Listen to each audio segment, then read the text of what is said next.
Assalomu alaykum aziz tomoshabinlar. Bugungi mavzu juda muhim. 2026 yilda pensiyalar sezilarli oshadimi? Minimal pensiya 6 million so'm bo'ladi degan gaplar qanchalik asosli? Pensiya reformasi kimlarga foyda beradi? Kimlar esa hujjatlarni hozirdan tartibga keltirmasa, oshirilgan pensiyadan to'liq foydalana olmaydi. Bu ma'lumot faqat hozir pensiya olayotganlar uchun emas, balki hali ishlayotganlar, yaqinda pensiyaga chiqadiganlar, o'zini o'zi band qilganlar, chet elda ishlab qaytganlar va mehnat daftarchasida uzilishlari bor insonlar uchun ham juda muhim. Men bugun sizga oddiy tilda tushuntiraman. Avval tizim qanday ishlagan, hozir nimalar o'zgaryapti. 2026 yilga borib pensiya hisoblashda nimalarga e'tibor kuchayadi? Hammaga 6 million degan gapni qanday tushunish kerak? Kimlar ko'proq yutadi? Kimlar ehtiyot bo'lishi kerak? Videoni oxirigacha ko'ring. Chunki oxirida men sizga amaliy ro'yxat beraman. Qayerga borish, qaysi hujjatlarni tekshirish, qanday ariza yozish, qaysi xatolar pensiyani kamaytirib yuborishi mumkin. Hozirning o'zida kanalga obuna bo'ling, videoga like bosing. Chunki pensiya masalasi kechiktiriladigan mavzu emas. Bir dona hujjat, bir yil staj yoki bir oy sug'urta badali kelajakdagi daromadingizga bevosita ta'sir qiladi. Avval pensiya tizimida asosiy e'tibor ikki narsaga qaratilgan edi. Mehnat staji va rasmiy ish haqi. Ya'ni odam qancha yil rasmiy ishlagan, ish joyi uning nomidan soliqlarni, ijtimoiy to'lovlarni to'laganmi? Mehnat daftarchasida yozuvlar to'g'rimi? Arxiv ma'lumotlari bormi? Bular pensiya tayinlashda juda katta rol o'ynagan.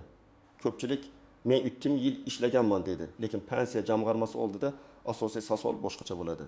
Shu 3 yil hujjat bilan tasdiqlanadimi? Ish joyi rasmiy bo'lganmi? Oylik hisoblanganmi? Arxivda buyruqlar saqlanganmi? Oldingi yillarda yana bir muammo ko'p uchardi. Odamlar uzoq yillar norasmiy ishlagan, kunlik ish qilgan, bozorda savdo qilgan, qurilishda ishlagan, fermer xo'jaligida yordam bergan, lekin hech qanday rasmiy to'lov bo'lmagan. Natijada odam yoshga yetganda men butun umr mehnat qildim deydi. Bu hayotiy jihatdan to'g'ri, lekin pensiya tizimi hujjat va to'lovga qaraydi. Shuning uchun ko'pchilik minimal pensiya yoki kamroq miqdordagi pensiya bilan cheklanib qolgan. Endi esa asosiy o'zgarish shundaki, davlat asta-sekin pensiya tizimini ko'proq shaffof, elektron va sug'urta tamoyiliga asoslangan shaklga olib o'tyapti. Ya'ni kim rasmiy ishlagan, kim o'zini band qilgan bo'lsa ham belgilangan tartibda to'lov qilgan, kim daromadini yashirmagan bo'lsa, kelajakda pensiya hisobida ko'proq afzallikka ega bo'ladi. 2026 yil atrofida muhokama qilinayotgan va kutilayotgan islohotlarning markazida ham aynan shu savol turadi. Pensiya adolatli bo'lishi kerakmi? Minimal kafolat kuchaytirilishi kerakmi? Kam pensiya olayotgan qatlamni qanchalik qo'llab-quvvatlash kerak? Endi minimal 6 million so'm degan gapga to'xtalay. Internetda, mahallada, ayrim videolarda 2026 yilda hamma kamida 6 million pensiya oladi degan mazmunda gaplar tarqaladi. Men ekspert sifatida buni juda ehtiyotkorlik bilan tushuntiraman. Agar rasmiy qonun, prezident farmoni yoki hukumat qarori bilan aniq belgilangan raqam e'lon qilinmasa, buni kafolatlangan fakt deb qabul qilish xato. Lekin pensiyalar bosqichma-bosqich oshirilishi eng kam pensiya va nafaqalar miqdorini yashash minimumiga yaqinlashtirish, ijtimoiy himoyaga muhtoj keksalarni qo'llab-quvvatlash kabi yo'nalishlar haqiqatan ham dolzarb. Shuning uchun bugun biz vahimaga berilmaymiz, lekin tayyorgarlik ko'ramiz. Birinchi bilishingiz kerak bo'lgan narsa, pensiya oshishi hammaga bir xil ta'sir qilmaydi.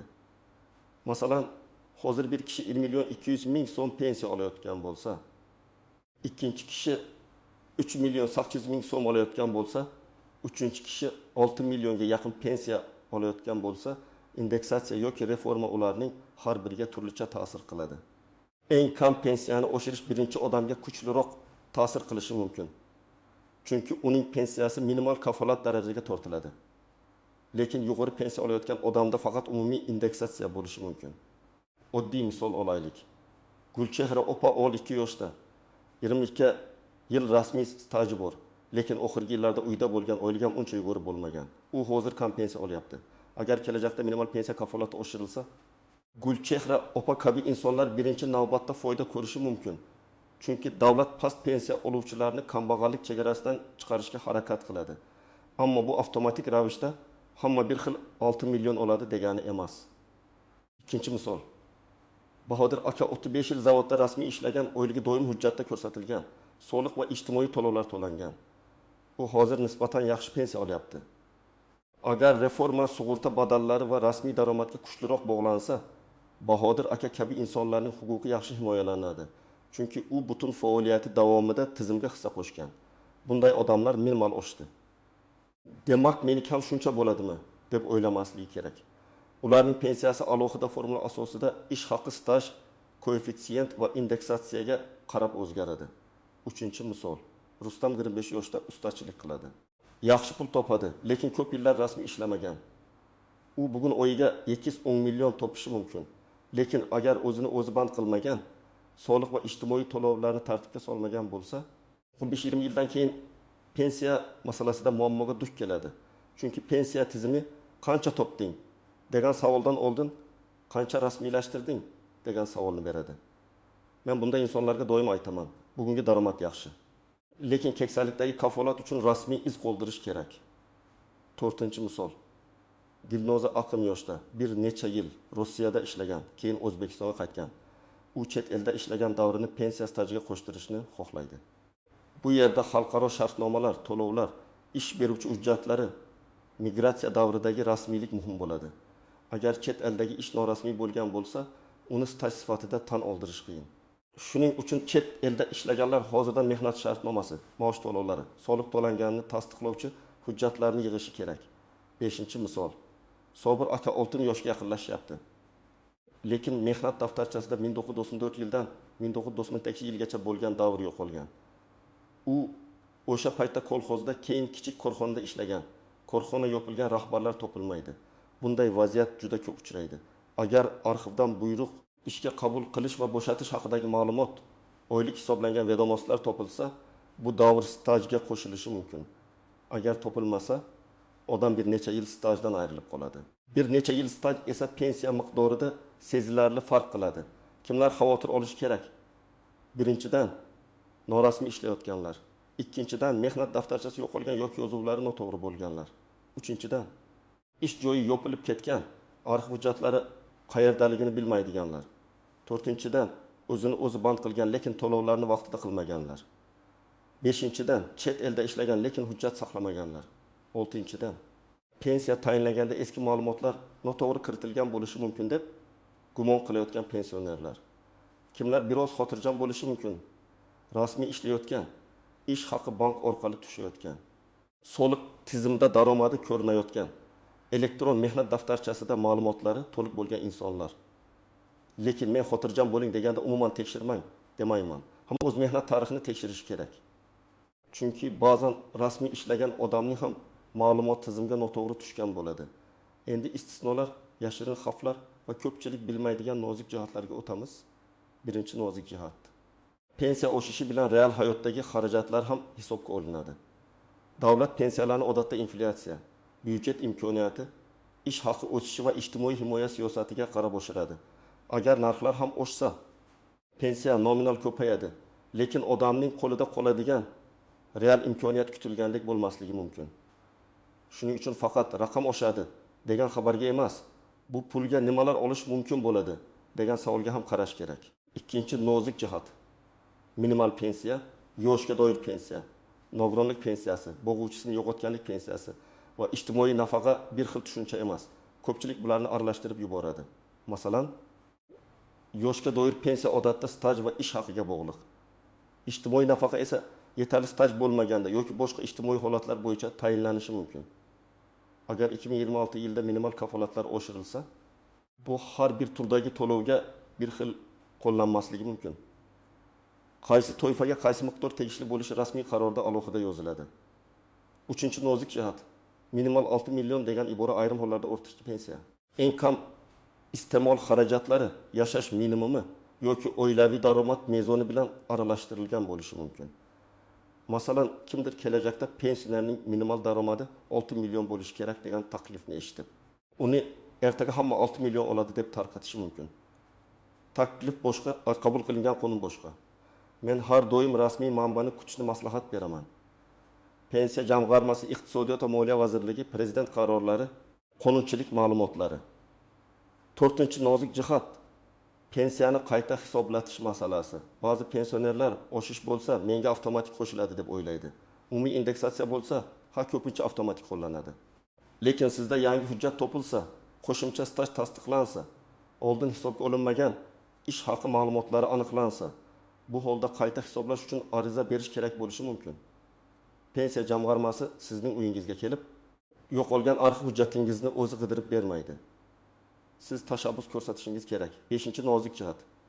Ish haqi konvertda berilgan yillar. Odam haqiqatan 5 million olgan bo'lishi mumkin. Lekin hujjatda 20 million ko'rsatilgan bo'lsa, pensiya hisobida odatda hujjatdagi raqam rol o'ynaydi. Bu juda og'riqli masala. Bugun ish beruvchi rasmiy minimal qolgani qo'lda desa, odam hozir ko'proq pul olayotgandek tuyuladi. Lekin ertaga pensiya, kredit tarixi, kasallik nafaqasi, dekret puli va boshqa huquqlar bo'yicha yutqazadi. 6-nozik jihat, ayollar uchun bolani parvarish qilish davrlari. Ayrim davrlar qonunchilikda stajga qo'shilishi mumkin. Lekin bu ham belgilangan tartib va hujjatlar asosida bo'ladi. Tug'ilganlik guvohnomalari, ish joyidagi buyruqlar, ta'til ma'lumotlari kerak bo'lishi mumkin. Ayollar ko'pincha men bolalar bilan uyda o'tirdim, bu hisoblanmaydi deb o'ylaydi. Har doim ham shunday emas. Lekin avtomatik hisoblanishi uchun ma'lumot tizimda bo'lishi yoki hujjat bilan tasdiqlanishi kerak. 7-nozik jihat, nogironligi bo'lgan shaxslar va zararli mehnat sharoitida ishlaganlar. Ba'zi kasblarda imtiyozli pensiya, erta pensiyaga chiqish qo'shimcha koeffitsiyentlar bo'lishi mumkin. Lekin buni tasdiqlash uchun kasbnomi, ish sharoiti, lavozim, buyruq, attestatsiya, tibbiy xulosalar juda muhim. Men shaxtada ishlaganman deyish yetmaydi. Hujjatda aynan qaysi lavozimda, qaysi davrda, qanday sharoitda ishlagani ko'rinishi kerak. 8-nozik jihat, pensiya olish davomida ishlash. Ko'pchilik pensionerlar pensiyaga chiqqandan keyin ham ishlaydi. Bu holatda pensiya, ish haqi, soliq va qayta hisoblash tartiblari alohida ko'rib chiqiladi. Ba'zi odamlar qo'rqib rasmiy ishlashdan qochadi. Men bunday qo'rquvni to'g'ri deb hisoblamayman. Har bir holatni qonun bo'yicha tekshirish kerak. Rasmiy ishlash kelajakdagi huquqlarni himoya qiladi. Yashirin ishlash esa muammolarni ko'paytiradi. Endi eng muhim qism, siz bugundan nima qilishingiz kerak? Birinchi qadam, o'z mehnat tarixingizni tekshiring. Agar siz hozir ishlayotgan bo'lsangiz, kadrlar bo'limidan yoki elektron tizim orqali ishga qabul qilingan sana, lavozim, ish haqi va mehnat shartnomasi to'g'ri kiritilganini aniqlang. Elektron mehnat daftarchangizda bo'sh joylar bormi? Eski ish joylaringiz ko'rinadimi? Familiya o'zgargan bo'lsa, ma'lumotlar mos keladimi? Bularning hammasini tekshiring. Ikkinchi qadam, mehnat daftarchangizni ko'zdan kechiring. Unda ishga qabul qilish va bo'shatish yozuvlari aniq bo'lishi kerak. Muhrlar o'qiladimi? Buyruq raqamlari bormi? Sanalar bir-biriga zid emasmi? Korxona nomi to'liq yozilganmi? Shularni tekshiring. Agar bir joyda 2000 yil 15 martda ishga kirgan, boshqa joyda esa 2000 yil 10 martda ishga kirgan deb yozilgan bo'lsa, bu ziddiyat savol tug'diradi. 3-qadam, arxiv hujjatlarini hozirdan qidiring. Agar eski ish joyingiz yopilgan bo'lsa, tuman yoki shahar arxiviga murojaat qiling. Arizada korxona nomini, taxminiy ishlagan yillaringizni, lavozimingizni, o'sha paytdagi familiyangizni yozing. Agar korxona bir necha marta nomini o'zgartirgan bo'lsa, bilgan barcha nomlarni ko'rsating. Arxivdan ishga qabul qilish buyrug'i, bo'shatish buyrug'i, ish haqi vedomoslari, shaxsiy varaqa kabi hujjatlar so'raladi. 4-qadam, pensiya jamg'armasining hududiy bo'limiga maslahat uchun boring. Pensiyaga chiqishga hali 5 yil bo'lsa ham maslahat olish erta emas.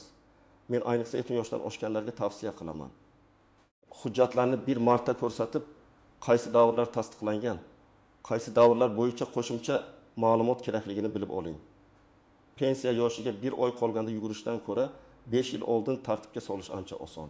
5-qadam, agar o'zini o'zi band qilgan bo'lsangiz, ro'yxatdan o'tganingiz va to'lovlaringizni tekshiring. Men ilovada ro'yxatdan o'tganman deyishning o'zi yetmasligi mumkin. Kerakli to'lovlar amalga oshganmi? Davrlar hisobga olinganmi? Ma'lumot soliq tizimida ko'rinadimi? Buni tekshiring. Agar ustachilik, tikuvchilik, taksi, repettorlik, dehqonchilik, onlayn xizmatlar orqali daromad topsangiz, bugungi rasmiylik kelajakdagi pensiyangiz uchun poydevor bo'ladi. 6-qadam, chet elda ishlaganlar hujjatlarini yig'sin. Mehnat shartnomasi, ish beruvchi ma'lumotnomasi, maosh to'langanini ko'rsatuvchi hujjatlar. Soliq yoki sug'urta to'lovlari tarjima qilingan va tasdiqlangan hujjatlar kerak bo'lishi mumkin. Har bir davlat bilan tartib bir xil emas. Shuning uchun chet eldagi ish davrini keyin bir gap bo'lar deb tashlab qo'ymang. 7-chi qadam, pensioner bo'lsangiz, pensiya hujjatlaringizni qayta ko'rib chiqing. Sizga pensiya tayinlangan paytda ayrim davrlar hisobga olinmagan bo'lishi mumkin. Agar keyin eski hujjat topgan bo'lsangiz. Pensiya jamg'armasiga ariza bilan murojaat qiling. Ayrıca menga tayinlangan pensiyani yangi taqdim etilayotgan hujjatlar asosida qayta hisoblab berishingizni so'rayman mazmunida yozasiz. Ilova sifatida arxiv ma'lumotnomasi. Mehnat daftarchasi nusxasi. Ish haqi haqidagi hujjatlarni qo'shasiz. 8-qadam, har bir rasmiy xabarni manbadan tekshiring. Telegramdagi anonim kanallar, mahalladagi gap so'zlar, falonchi aytdi degan ma'lumotlar asosida xulosa qilmang. Pensiya bo'yicha haqiqiy o'zgarishlar qonun, farmon, qaror yoki rasmiy tushuntirish bilan kuchga kiradi. Agar 2026 yilda hammaga 6 million beriladi degan xabarni ko'rsangiz, darhol savol bering. Qaysi hujjat, qachon qabul qilingan, kimlarga tegishli? Yoshga doir pensiyami yoki nafaqami? Avtomatikmi yoki ariza kerakmi? 9-qadam, oilangizdagi keksalarga yordam bering. Ko'p ota-onalarimiz hujjat masalasida qiynaladi.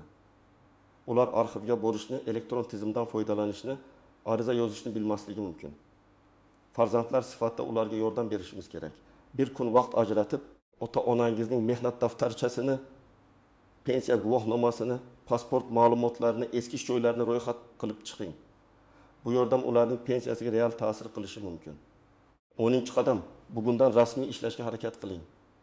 Agar ish beruvchi sizga rasmiy oylikni kam ko'rsatamiz desa, uning oqibatini tushuning. Bugun 500 ming yoki 20 million so'm ko'proq qo'lga olish yoqimli ko'rinadi. Lekin ertaga pensiya hisobida yillar davomida yo'qotish bo'lishi mumkin. Rasmiy daromad bu faqat soliq emas, bu sizning ijtimoiy himoyangiz. Xulosa qilib aytaman, 2026 yil pensiya tizimi uchun muhim davr bo'lishi mumkin. Pensiyalar oshishi, minimal kafolatlar kuchayishi, past pensiya oluvchilarni qo'llab-quvvatlash bo'yicha islohotlar kutilishi tabiiy. Lekin hammaga avtomatik 6 million so'm degan gapni rasmiy hujjatsiz mutlaq haqiqat deb qabul qilish to'g'ri emas. Eng to'g'ri yo'l hujjatlarni tayyorlash, stajni tekshirish. Rasmiy daromadni yashirmaslik va o'z huquqingizni vaqtida talab qilish. Agar siz pensiya olayotgan bo'lsangiz, hujjatlaringizni qayta tekshiring. Agar pensiyaga yaqinlashayotgan bo'lsangiz, arxiv va mehnat daftarchasini tartibga keltiring. Agar hali yosh bo'lsangiz, rasmiy ishlash va sug'urta to'lovlarini e'tiborsiz qoldirmang. Pensiya bir kunda shakllanmaydi.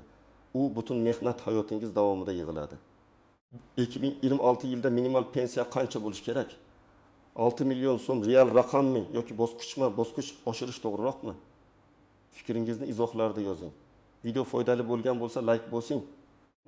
Yaqinlaringizga ulashing va kanalga obuna bo'ling. Men esa keyingi videolarda pensiya, nafaqa, staj, arxiv hujjatlari va ijtimoiy himoya bo'yicha eng muhim masalalarni yana oddiy tilda tushuntirib beraman.